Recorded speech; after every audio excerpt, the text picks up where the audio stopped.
Hello friends, कैसे हैं आप सभी। सुकून एफएम चैनल पर आपका हार्दिक स्वागत है। अगर आप पहली बार आए हैं तो चैनल को सब्सक्राइब जरूर कर लें।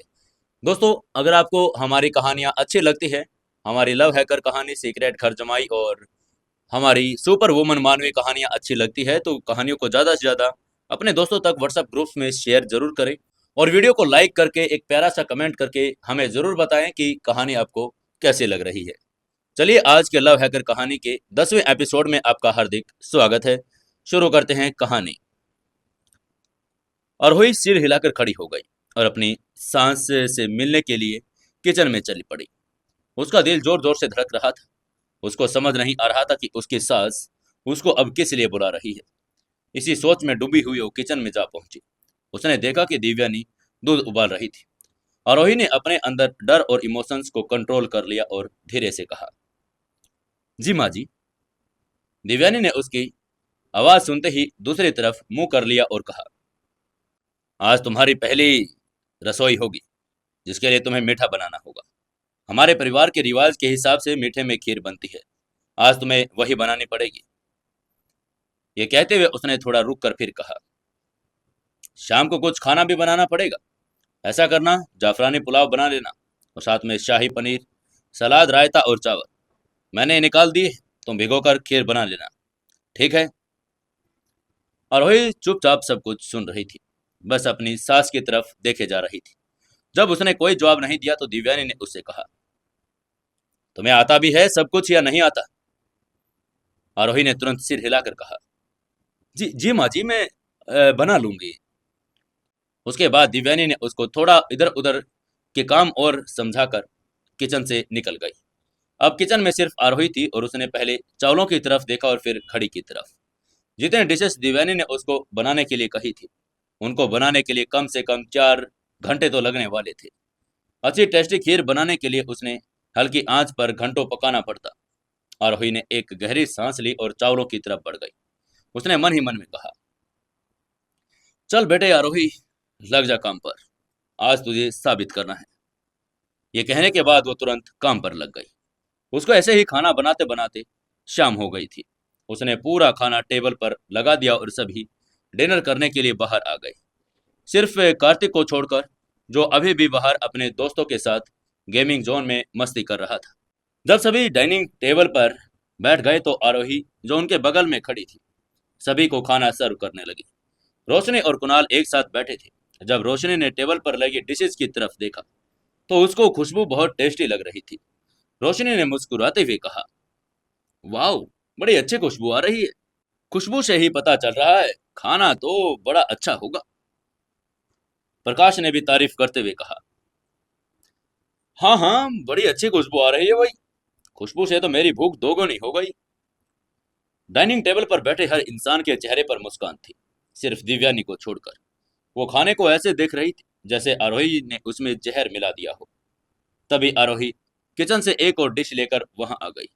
उसको देखते ही रोशनी ने कहा, अरे वाह आरोही, इतना अच्छा खाना, क्या बात है। तभी आरोही ने बस उसकी बात के साथ सिर हिला दिया। कुणाल ने भी आरोही की तारीफ करते हुए कहा, वही आरोही की प्रेजेंटेशन तो बहुत अच्छी है। टेबल पर बैठे प्रकाश और रोशनी ने भी सिर हिलाते हुए उसकी बात में सहमति जता दी। वहीं चुपचाप बैठी दिव्यानी ने एक निवाला लिया और टेस्ट करने के लिए मुंह में डाल लिया। और किसी ने भी अभी खाना टेस्ट नहीं किया था। वो अभी अभी टेस्ट करने ही जा रहे थे। जैसे ही रोशनी मुंह में चम्मच डालने लगी, वैसे ही दिव्यानी ने हाथ हिलाते हुए कहा, ओह, मिर्ची बहुत तेज है, मेरा तो मुंह जल गया।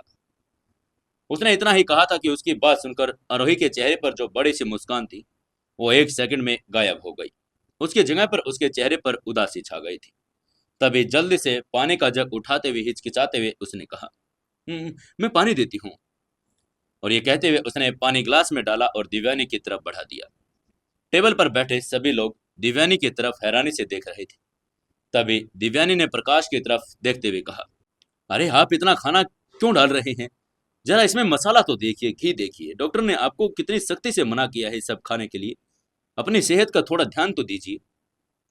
लेकिन प्रकाश ने उसको उल्टा ही डांटते हुए कहा, अरे भाड़ में जाए तुम्हारा डॉक्टर और उसके परहेज। इतना अच्छा मेरी बेटी ने खाना बनाया है, मैं तो ऐसे ही खाऊंगा।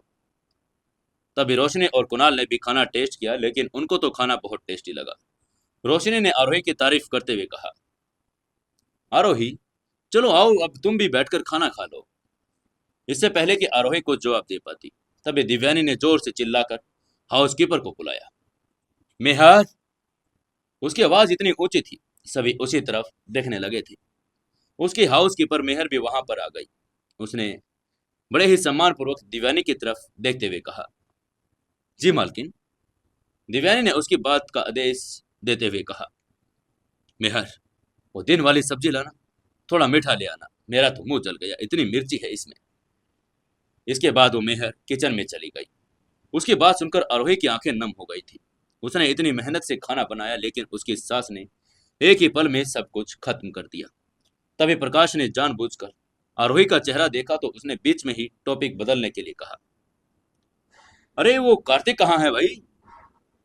रोशनी ने उनकी बात का जवाब देते हुए कहा, पापा वो तो घर पर नहीं है, मैंने कॉल किया था, वो उठा भी नहीं रहा। उसकी बात सुनकर प्रकाश ने हैरानी से अपने हाथ घुमाते हुए कहा, कमाल है, उसकी पत्नी ने इतनी मेहनत से अच्छा खाना बनाया और वो गायब है। उसकी बात सुनकर दिव्यानी को मौका मिल गया उसकी बुराई करने का। उसने तुरंत कहा, उसका बस चले तो वो सारा दिन रात बाहर ही घूमता रहे, आवारा गर्द हो गया है वो।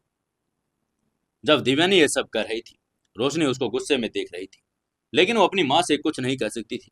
इसलिए उसने आरोही की तरफ देखते हुए एक बार फिर टॉपिक बदलने के लिए कहा, आरोही आओ ना, बहुत टेस्टी खाना है, आओ साथ बैठकर खा लेते हैं। आरोही ने अपनी भावनाओं को दबाते हुए जबरदस्ती मुस्कुराने की कोशिश की और कहा, नहीं नहीं, मैं वो बस सब्जी लेकर आती हूँ। उसकी आवाज में उदासी साफ झलक रही थी। उसके जाते ही प्रकाश ने गुस्से में दिव्यानी की तरफ देखा और कहा, दिव्यानी, तुम कमाल कर रही हो। उस बेचारी ने इतनी मेहनत से खाना बनाया, तारीफ न करती तो कम से कम चुप रह सकती थी। लेकिन दिव्यानी पर उसकी बातों का कोई असर नहीं हुआ। उसने हाथ हिलाते हुए कहा, हाँ तो इतने तेज मसाले हैं, आता नहीं है कुछ भी, कितनी तेज मिर्ची लगा रखी है। उसकी बात सुनकर प्रकाश ने अपने दांत पीसते हुए कहा, और जो तुम घर में खाना बनाती हो मसाले डाल डाल के, इतना मसाला डालती हो कि मेरा लीवर खराब कर दिया, और अब कह रही हो कि इसमें मसाले ज्यादा हैं। ऐसे ही बातों के बीच सभी ने लगभग खाना खा ही लिया था। आरोही का चेहरा अभी भी उतरा हुआ था, उसने कुछ नहीं खाया। वो किचन समेटने के बाद अपने रूम में आ गई। चेंज करने के बाद उसने बुक ली और पढ़ने लगी। वो कार्तिक का इंतजार कर रही थी, साथ ही उसको बहुत थकावट भी महसूस हो रही थी। लगभग रात के 12 बजे उसे कार्तिक की बाइक की आवाज सुनाई थी। कुछ देर बाद ही कार्तिक रूम में आ गया। उसने रूम में आते ही कहा, आरोही कहाँ हो यार, मुझे भूख लगी है, लेकिन तुम लोगों ने मेरे लिए खाना बचाया ही नहीं। मुझे रोशनी ने कहा कि आज दावत है, बहुत अच्छा खाना बना था, मैं उस चक्कर में बाहर कुछ खाकर भी नहीं आया, लेकिन अब किचन में तो कुछ है ही नहीं। आरोही ने निराशा भरी आंख में उसकी तरफ देखते हुए कहा, फ्रिज में रखा हुआ है।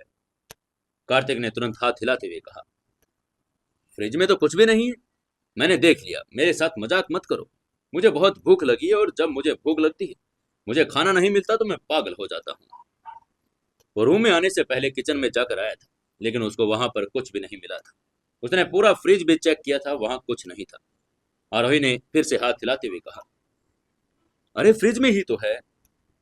कार्तिक ने इस बार थोड़ा अपनी बात पर जोर देते हुए कहा, अरे मैंने कहा ना फ्रिज में नहीं है, मैं अभी तो देखकर ऊपर आया हूँ, मुझे तो कहीं भी नजर नहीं आया। आरोही अपनी जगह पर एकदम से खड़ी हो गई। उसने कहा, कार्तिक, मैं खुद फ्रिज में रख कर आई हूँ और तुम कैसे कह सकते हो कि फ्रिज में नहीं है? तुम हटो, मैं देख कर आती हूँ। ये कहते हुए वो किचन की तरफ चल पड़ी। कार्तिक भी उसके पीछे पीछे चल पड़ा। कार्तिक ने फ्रिज के पास पहुंचते ही कहा, देखो देखो इसमें है या नहीं। आरोही ने तुरंत फ्रिज खोला और उसने घूर कर देखा और कहा, चुप कर जाओ, धीरे बोलो। लेकिन जैसे उसने फ्रिज के अंदर देखा, और कार्तिक ने भी फ्रिज के अंदर देखते हुए कहा, देख लो, आराम से देख लो, कोई खाना नहीं है यहाँ। उसकी बात सुनकर आरोही ने गंभीर भाव से उसी की तरफ देखा और फिर हल्के से मुस्कुराते हुए फ्रिज का ऊपर वाला डोर खोल दिया। उसमें रखे खाने की तरफ इशारा करके कहा, ये देखो, ये क्या है? उसकी बात सुनकर और खाना देखकर कार्तिक के चेहरे पर भी मुस्कान आ गई। उसने सिर खुजाते हुए कहा, अरे तो अब मुझे क्या पता, तुम लोगों ने डीप फ्रीज में रख दिया। चलो अब एक काम करो, मैं रूम में जा रहा हूँ, तुम खाना गर्म करके ले आओ। ये कहने के बाद वो वापस मुड़ गया। जाने ही वाला था तभी आरोही ने कहा, नहीं नहीं, यहीं खड़े रहो, अगर सासू माँ आ गई तो मेरी इंसल्ट होगी। वो समझेगी कि मैं रात को उठ उठ कर खाना खाती हूँ। उसकी बात सुनकर कार्तिक वहीं पर रुक गया। आरोही ने जल्दी से सारा खाना निकाला और गर्म करने लगी। कुछ देर बाद वो लोग खाना लेकर अपने रूम में ले चले गए। आरोही ने एक प्लेट में खाना परोसा और कार्तिक को थमा दिया। कार्तिक ने हाथ में ही सब कुछ मिलाकर खाने के लिए एक निवाला भरकर मुंह में डाला और अंदर जाते ही उसने अपनी बोहें सिकोड़ ली। उसको ऐसे बोहें सिकोड़ता देखकर आरोही चिंता में पड़ गई। उसको लगा कि कहीं कार्तिक को भी मिर्ची तो नहीं लगी। लेकिन तभी कार्तिक ने खाने को निगला और आरोही की तरफ देखते हुए कहा, क्या ये खाना तुमने बनाया है? अरे यार, ये तो बहुत टेस्टी है, मैंने आज तक इतना अच्छा खाना नहीं खाया। उसकी बात सुनकर आरोही ने थोड़ा कंफ्यूज होते हुए पूछा, क्या सच में अच्छा बना है? कार्तिक ने हाँ में सिर हिलाया और उसकी बात का जवाब देते हुए कहा, हाँ हाँ, सच में बहुत अच्छा बना है। तुम्ही ने बनाया है या फिर रोशनी मुझे फोन पर बता रही थी? सब इंतजार कर रहे हैं, तुमने अपनी पहली रसोई बनाई है आज। आरोही ने मुस्कुराते हुए हाँ में सिर हिलाते हुए कहा, अच्छा एक बात बताओ, ज्यादा स्पाइसी तो नहीं है ना? कार्तिक ने एक और निवाला मुंह में डालते हुए कहा, अरे नहीं नहीं, ये तो बिल्कुल परफेक्ट है, ना ही कम और ना ही ज्यादा। ये कहने के बाद वो वापस खाने लगा। आरोही उसको खाते हुए देख रही थी। उसको भी बहुत भूख लगी थी। मिर्ची वाले हंगामे की वजह से उसने खाना खाया ही नहीं था। तभी कार्तिक ने जब उसको ऐसे उसकी तरफ देखते हुए कहा, अरे तुम मुझे ऐसे क्यों देख रही हो, भूख लगे तो तुम भी खा लो ना। उसकी बात सुनकर आरोही ने हाँ में सिर हिलाते हुए कहा, लग तो रही है। ये कहते वो एक प्लेट में खाना डालने लगी। कार्तिक ने कंफ्यूज होते हुए पूछा, क्यों, तुमने खाया नहीं था क्या? आरोही ने ना में सिर हिलाते हुए कहा, नहीं, मुझे लगा कि बहुत स्पाइसी हो गया, शायद अच्छा नहीं बना, तो उस टेंशन में मैंने खाया ही नहीं। ये कहते हुए उसने एक चम्मच उठाई और खाना शुरू करने लगी। उसकी बात सुनकर कार्तिक ने अपना हाथ हिलाते हुए कहा, तुम तो बहुत अजीब हो, वैसे मैं ऐसा कैसे कभी नहीं कर सकता। ये कहते उसके बगल में पड़ा पानी का गिलास उठाया और पीने लगा। आरोही ने चम्मच मुंह में डालते हुए कहा, तुम लड़के नहीं हो ना, ये तुम्हारा ससुराल नहीं है। ये कहते वो हल्के से मुस्कुराकर कार्तिक को देखने लगी। उसकी बात सुनकर कार्तिक ने बोहें सिकोड़ ली और थोड़ा कंफ्यूज होते हुए बोला, अब इसका क्या मतलब है? तभी उसकी नजर आरोही के चम्मच पर पड़ी जिससे वो खाना खा रही थी। कार्तिक ने उसकी तरफ देखते हुए कहा, ये क्या कर रही हो, बिल्कुल राघव की तरह। उसके मुंह से राघव का नाम सुनकर आरोही चौंक गई और उसने तुरंत अपना चेहरा ऊपर उठाकर कार्तिक की तरफ देखा। वो उस आदमी का नाम तक नहीं सुनना चाहती थी। कार्तिक भी उसका चेहरा देखकर समझ गया कि आरोही को उसकी बात को ज्यादा पसंद नहीं आई। इसलिए उसने तुरंत माहौल को हल्का करने के लिए उसके हाथ से चम्मच छीना और मजाकिया लहजे में कहा, मतलब ऐसे हाथ से खाओ ना, ऐसे हाथ से मजा आता है। ये कहते हुए उसने अपने हाथ में चावल लिए और उसके साथ सब्जी के साथ मिक्स कर आरोही की तरफ बढ़ा दिए। आरोही ने भी थोड़ा झिझकते हुए उसके हाथ से निवाला ले लिया और चबाने लगी। दोनों ने ऐसे ही खाना खा लिया। फिर आरोही ने बर्तन किचन में रखे और अपने बिस्तर पर जाकर सो गए। अगले दिन सुबह कार्तिक जब उस उठा तो उसने देखा आरोही पहले ही उठ गई थी। बाथरूम में नहाने के लिए चली गई थी। कार्तिक को बाइक्स का शौक था और इसलिए उसने अपनी बाइक बहुत ही प्यार से रखी हुई थी। वो हमेशा उसको अपनी गर्लफ्रेंड की तरह ट्रीट करता था। वो उठा और उसने आज अपनी बाइक को साफ करने का फैसला किया। सीधे गैरेज की तरफ चल दिया। उसने घर के गैरेज में बाइक बाहर निकाली और धोने लगा। वो बाइक को धो ही रहा था तभी वहां उसके पापा मिस्टर प्रकाश आ गए और उन्होंने वहां पर आते ही आवाज लगाई, कार्तिक। कार्तिक भी तुरंत अपनी बाइक के जगह से खड़ा हुआ और बोला, जी पापा। ये कहते हुए अपने हाथ साफ करते हुए प्रकाश के पास चला गया। वही प्रकाश ने अपनी जेब में से कुछ रुपए निकाले और उसने कार्तिक की तरफ बढ़ाते हुए कहा, लो ये पैसे रख लो। इससे पहले कि प्रकाश अपनी बात पूरी करता, कार्तिक ने बीच में बोलते हुए कहा, क्या लेके आना है पापा, या फिर कोई बिल पेमेंट करनी है? उसकी बात के जवाब में प्रकाश ने अपना हाथ हिलाते हुए कहा, नहीं नहीं, ये पैसे लेकर अपनी वाइफ आरोही को किसी अच्छे रेस्टोरेंट में लेकर जाओ, थोड़ा घुमाओ फिराओ, उसे अच्छा लगेगा भाई। लेकिन तभी कार्तिक ने ना में सिर हिलाते हुए पैसे वापस देने की कोशिश करते हुए कहा, अरे नहीं नहीं नहीं पापा। उसके नहीं सुनकर प्रकाश ने हल्का सा मुस्कुराकर उसको समझाते हुए कहा, अरे कैसी बात कर रहे हो कार्तिक, तुम शादीशुदा हो चुके हो, तुम्हारी जिम्मेदारी बनती है उसका ध्यान रखना। वैसे भी तुम्हारी माँ उसको हर समय डांटती रहती है, उसका थोड़ा मूड फ्रेश हो जाएगा, तुम बाहर जा आओ। उसकी बात सुनकर कार्तिक ने हाँ में सिर हिलाया और अब और ज्यादा बहस न करते हुए पैसे अपनी जेब में रख लिए। उसके बाद उसने अपनी बाइक ली और फिर आरोही को अपनी बाइक पर लेकर एक रेस्टोरेंट में चला गया। दोनों रेस्टोरेंट में दाखिल हुए और एक टेबल पर बैठ गए। कार्तिक ने आरोही की तरफ मेनू बढ़ाया और उसको ऑर्डर करने का इशारा किया। उसको खुद भी दूसरा मेनू देखते हुए उसने कहा, अरे ये खाना खिला रहे हैं या फिर लोगों को लूट रहे हैं। तभी आरोही ने मेनू को देखते हुए हंसते हुए कहा, अब तुम्हें बैठे बैठे क्या हो गया। कार्तिक ने थोड़ा कंफ्यूजन में पूछा, क्या। आरोही ने उसकी तरफ देखते हुए कहा, हम बाहर लंच पर आए हैं, वो भी इतनी महंगी जगह पर, कोई लॉटरी लगी है क्या। उसकी बात सुनकर कार्तिक ने मुस्कुराकर सिर हिलाते हुए कहा, ऐसा ही समझ लो, पापा ने 15,000 रुपए दिए हैं। आरोही ने तुरंत हैरान होते हुए पूछा, पापा ने। कार्तिक ने पलके झपकाकर सिर हिलाते हुए कहा, हाँ हाँ पापा ने। कहने लगे लड़की को भाई बाहर घुमा कर लेकर आओ, तुम्हारे बारे में बात कर रहे थे, बोले उसको खाना खिला कर लेके आओ, अच्छे रेस्टोरेंट में लेकर जाओ। लेकिन मुझे ये नहीं पता था कि ये रेस्टोरेंट इतना महंगा होगा। आरोही इसकी बात सुनकर मुस्कुरा ही रही थी, तभी उसकी नजर रेस्टोरेंट के एंट्री गेट पर पड़ी। उसे एक जाना पहचाना चेहरा नजर आया। उसको देखते ही उसकी जो बड़ी सी मुस्कान थी वो बिल्कुल गायब हो चुकी थी। आरोही ने तुरंत कार्तिक की तरफ देखते हुए कहा, तुम सही कह रहे हो, बहुत महंगा है, चलो चलते हैं यहाँ से। तभी कार्तिक ने कंफ्यूज होते हुए पूछा, क्या हुआ, मैं यूं ही कह रहा था, तुम चिंता मत करो, जो चाहिए ऑर्डर कर लो। लेकिन आरोही ने फिर से कहा, नहीं नहीं चलो कहीं और चलते हैं, ये महंगा है। ये कहते हुए वो बीच बीच में चोरी चोरी नजरों से उस आदमी की तरफ देख रही थी जो एक लड़के के साथ रेस्टोरेंट में आया था। वहीं उस आदमी ने भी आरोही को अभी तक देखा नहीं था। वो अपने साथ आई लड़की के साथ आरोही कार्तिक से थोड़ी दूर टेबल पर बैठ गया। उस आदमी ने अपनी साथ आई लड़की की तरफ देखते हुए कहा, चलो कुछ ऑर्डर करते हैं। जैसे उसने पीछे देखा तो उसकी नजर आरोही और कार्तिक पर पड़ गई। उन दोनों को ऐसे देखते उसके चेहरे के भाव बदल गए। वो तुरंत वापस उस लड़की की तरफ घूम गया। वहीं कार्तिक ने भी आरोही की नजरों का पीछा करते हुए उस आदमी को देख लिया था।